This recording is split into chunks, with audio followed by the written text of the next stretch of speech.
अस्सलाम वालेकुम, मैं हूं इमरान आज़म और आप देख रहे हैं मेरा यूट्यूब चैनल इमरान आज़म व्यूज़। नाज़रीन, आपको पता है कि गुज़श्ता रोज़ नेशनल इलेक्शन प्लान की जो अपेक्स कमेटी थी उसका बड़ा ही एक अहम इजलास हुआ था, लेकिन उसका अलामिया जारी नहीं हुआ। उसके ज़राए से जो हमारे पास ख़बरें आईं, कुछ तो हमने आपको दी थी। उसमें एक ख़बर ये थी कि जो सोशल मीडिया के हवाले से थी कि सोशल मीडिया जो लोग प्रोपेगेंडा कर रहे हैं, चाहे वो मुल्क के अंदर हैं या बाहर हैं, उनके ख़िलाफ़ गहरा तंग किया जाएगा और उनके ख़िलाफ़ सख्त तरीन कार्रवाई की जाएगी। लेकिन दूसरी ख़बर जो आज हमारे पास आई है वो ये है कि अपेक्स कमेटी में अहम फ़ैसला किया गया है दहशतगर्दी के हवाले से, और उसमें ये कहा गया है कि अफ़गानिस्तान के अंदर जहाँ भी सिक्योरिटी फोर्सेस को ये पता चलेगा, इंटेलिजेंस एजेंसीज़ को ये पता चलेगा कि कहीं भी पाकिस्तान की सरहद के करीब दहशतगर्द जमा हो रहे हैं या वो पाकिस्तान के अंदर दहशतगर्दी की या दरअंदाजी की कोई भी मनसूबाबंदी कर रहे हैं, तो उनको पूरी ताकत से कुचला जाएगा। और उसके लिए जो आपको पता है कि पाकिस्तान ने पहले भी एयर स्ट्राइक्स वहाँ पे की हैं, तो इस पे कहा गया है कि ये एयर स्ट्राइक्स मुस्तकबिल में भी होंगे और इस पर कोई कंप्रोमाइज़ नहीं किया जाएगा। पाकिस्तान अपनी सिक्योरिटी के हवाले से हर हद तक जाएगा। अब जो दूसरी बात थी सोशल मीडिया के हवाले से कि इनके ख़िलाफ़ जो लोग प्रोपेगेंडा कर रहे हैं, सिक्योरिटी फोर्सेस के ख़िलाफ़, अदारों के ख़िलाफ़ या हुकूमत के ख़िलाफ़, उनके ख़िलाफ़ इस पर ज़्यादा बात हुई और कहा कि गहरा तंग किया जाएगा। तो उसमें जो पीटीआई ज़राए का कहना है, यकीनन उसमें जो इशारा था या निशाना बनाने की जो बात हुई थी वो पीटीआई के ख़िलाफ़ ही थी। तो उसमें पीटीआई का ये मौक़िफ़ अब सामने आया है मुख्तलिफ़ ज़राए के हवाले से कि जी हमने तो जो मुज़ाकरात जब से शुरू हुए हैं और ठोस पेशरफ्त हो रही है, हम ये समझते हैं कि मुज़ाकरात बेहतर अंदाज में आगे बढ़ रहे हैं, तो हमने पहले ही जो सोशल मीडिया पर चाहे बैरून मुल्क हमारे सोशल मीडिया के लोग हों, ट्विटर हैंडल्स हों या पाकिस्तान के अंदर, हमने हाथ बिल्कुल ही हल्का कर दिया है और ये मुस्तकबिल करीब में भी मज़ीद हल्का हो सकता है। लेकिन अगर किसी भी लम्हे हमें ये लगा कि ये मुज़ाकरात सिर्फ हमें ट्रैप करने की एक कोशिश है या ये एक वक्त गुजारा जा रहा है सिर्फ और हमें एक जाल में फंसाया जा रहा है, तो फिर ये जो सोशल मीडिया है ये फिर से पूरी शिद्दत के साथ, क़ुव्वत के साथ अपना बयानिया पेश करेगा, क्योंकि पीटीआई को ये पता है और इमरान खान को भी इस चीज़ का इदराक है कि आज तक जो उनकी सर्वाइवल हुई है सियासत में और जो आज तक वो ज़िंदा हैं और पीटीआई का जो भी नैरेटिव आज तक ये कायम और दायम है, ये सिर्फ़ और सिर्फ है उनकी जो सोशल मीडिया पे लोग हैं, जो मुतरक तरीन लोग हैं। मैं बार बार ये कहता हूँ कि सोशल मीडिया आप उठाएँ तो आपको 90% पीटीआई के लोग ही मिलेंगे, चाहे वो बैरून मुल्क हों या मुल्क के अंदर हों। तो उन्होंने इमरान खान को इस मकाम तक पहुँचाया है कि आज जो है उनके साथ हुकूमत भी मुज़ाकरात कर रही है और इस्टेब्लिशमेंट भी इंगेज है। तो इसलिए अगर फौरी तौर पर हम इसको बिल्कुल ही यू टर्न ले लें तो ये फिर इमरान खान समझते हैं या पीटीआई समझती है कि इसका उन्हें नुकसान हो सकता है, लिहाजा इसको हल्का ज़रूर किया जाएगा। लेकिन ये जो है ना नोक झोंक या हल्का फुल्का क्रिटिसिज्म ये चलता रहेगा और दबाव जो इस्टेब्लिशमेंट पे भी बना के रखेगी पीटीआई, हुकूमत पे भी बना के रखेगी, ताकि कहीं मुज़ाकरात में उन्हें कोई धोखा ना दिया जाए और उन्हें ट्रैप ना किया जाए। अब इसके साथ जो अहम तरीन बात है कि गुज़श्ता रोज़ दो लोगों के बड़े अहम तरीन बयानात आए हैं। एक तो पीटीआई के रहनुमा थे और दूसरे नून लीग के रहनुमा थे, और दोनों ने ही जो इंकशाफ किया है वो पहले भी हम आपको बताते रहे हैं कि जी ये हो रहा है। लेकिन जो है उस पर मोहर तस्दीक इन दो लोगों ने अपने जो टीवी इंटरव्यूज़ में, निजी टीवी चैनल्स को तो उन्होंने दिए, उसमें मोहर तस्दीक उन्होंने सब्त की है। तो पहला इंटरव्यू जो था वो जावेद लतीफ़ जो नून लीग के रहनुमा है, उन्होंने ये कहा है कि ये जो मुज़ाकरात हो रहे हैं ये आलमी दबाव पे हो रहे हैं, और उन्होंने ये कहा कि जी जब दबाव में मुज़ाकरात होते हैं तो उसका कोई नतीजा इतना अच्छा नहीं निकलता।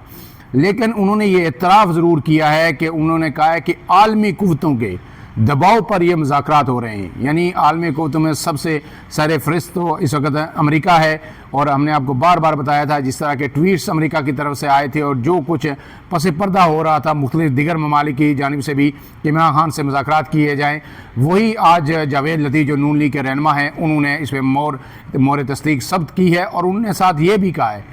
वो जिस तरह ख्वाजा आसिफ है और जावेद लतीफ़, ये कुछ रहनुमा हैं जो इन मुज़ाकरात से खुश नहीं हैं और बार बार इसको तनकीद कर रहे हैं, जबकि दूसरी तरफ जो अयाज सादक, राना सनाउल्लाह और ये दूसरे जो साद रफ़ीक, ये इन मुज़ाकरात का खैर मकदम कर रहे हैं। तो जावेद लतीफ़ का ये कहना था कि जी अगर इमरान खान से जो 9 मई के ज़िम्मेदार हैं इन लोगों से मुज़ाकरात हो सकते हैं तो फिर कच्चे के डाकुओं से भी मुज़ाकरात हो सकते हैं। और फिर एक और बात उन्होंने की जो हमने आपको पहले भी बताई थी कि इमरान खान को पेशकश की गई थी कि उन्हें कहीं हाउस अरेस्ट किया जाए। तो उन्होंने कहा था कि अगर ये हाउस अरेस्ट किया जाता है, इन्हें ये ऑप्शन दिया जाता है या घर में मुंतकिल किया जाता है, तो फिर ये जो बाकी मुजरम हैं उन्हें भी घरों में मुंतकिल करने की पेशकश की जानी चाहिए जो जेलों में हैं। इसका मतलब ये है कि पहली बात भी दुरुस्त साबित हुई कि ये मुज़ाकरात अमेरिका के कहने पे, अमेरिका के दबाव पे, आलमी ताकतों के दबाव पे शुरू हुए हैं। बाहर से इमरान खान को कमक पहुँची है और उन्हें मैंने आपको पहले ही बताया था कि जब ट्रंप आए और जिस तरह की उन्होंने अपॉइंटमेंट्स की और जो है जिस तरह के लोग वो सामने लेके आए अपने कैबिनेट में, तो ये इमरान खान के लिए एक बड़ी मदद थी। और उसके साथ दूसरी बात पे भी उन्होंने तस्दीक कर दी कि इमरान खान को ये पेशकश की गई थी कि उन्हें कहीं मुंतकिल किया जाए, सेफ हो घर में मुंतकिल किया जाए, बनी गाला हो सकता है या कहीं भी। अब इसके साथ जो PTI के रहनुमा हैं मरवत साहब, तो उन्होंने क्या कहा, उन्होंने एक TV चैनल पे बैठे हुए उन्होंने कहा कि जी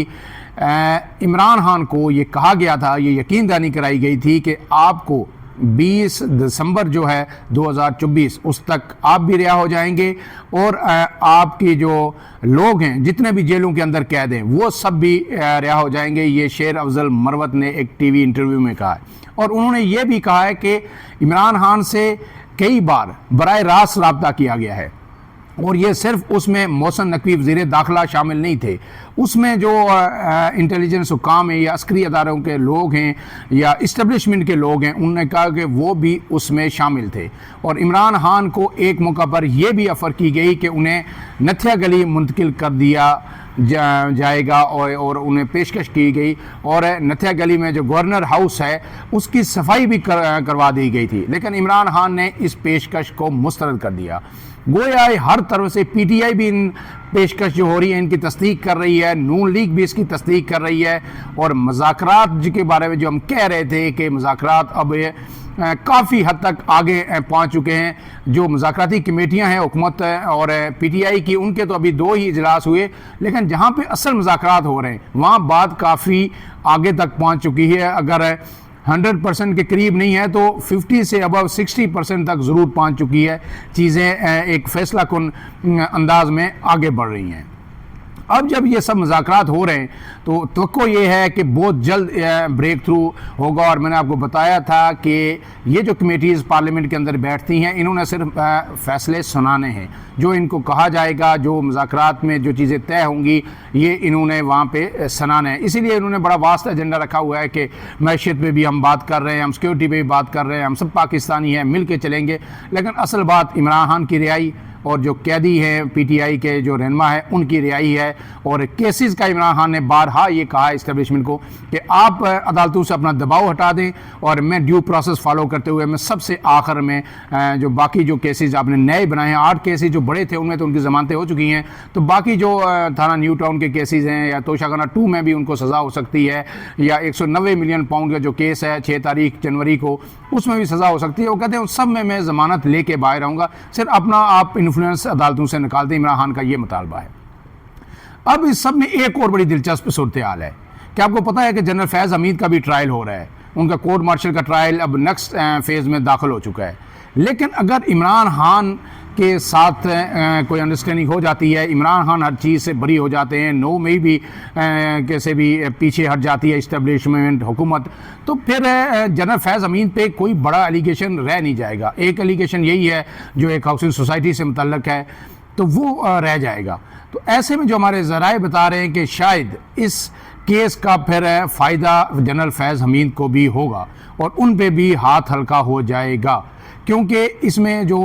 रिटायर्ड जो फौजी अफसरान हैं, जो जनरल्स हैं, जो एक्स सर्विसमैन सोसाइटी है, उसका भी एक मौक़िफ़ कहीं ना कहीं सामने आ रहा है कि ये एक नई विंडो ओपन करने जा रही है पाक फ़ौज के। अगर इस तरह हो गया तो फिर कल जो भी ISI चीफ है कहीं ना कहीं किसी ना किसी सतह पर वो सियासी सरगर्मी में इन्वॉल्व होता है, वो चाहे किसी भी की हुकूमत हो उसका इंगेजमेंट ज़रूर होती है। तो फिर अगर ये चीज़ें खुल गई तो फिर हर ISI चीफ या हर लेफ्टिनेंट जनरल को आप फिर कोर्ट मार्शल के कटहरे में ले आएंगे, लिहाजा ऐसा नहीं होना चाहिए। तो बड़ी दिलचस्प सूरत हाल है। इस हवाले से मज़ीद जो ही अपडेट्स होंगी, अब आपको पता है कि PTI की जो कमेटी है उसने भी इमरान खान से मिलना है, यानी 6 तारीख से पहले और वो इमरान खान से हदायत लेके अपना जो तहरीरी जो डिमांड्स हैं वो कमेटी के सामने रखेगी, उससे भी बड़ी खबरें बाहर आएंगी। फ़िलहाल के लिए इतना ही। अपने मेज़बान इमरान आज़म को इजाज़त दीजिए। अल्लाह हाफ़िज़।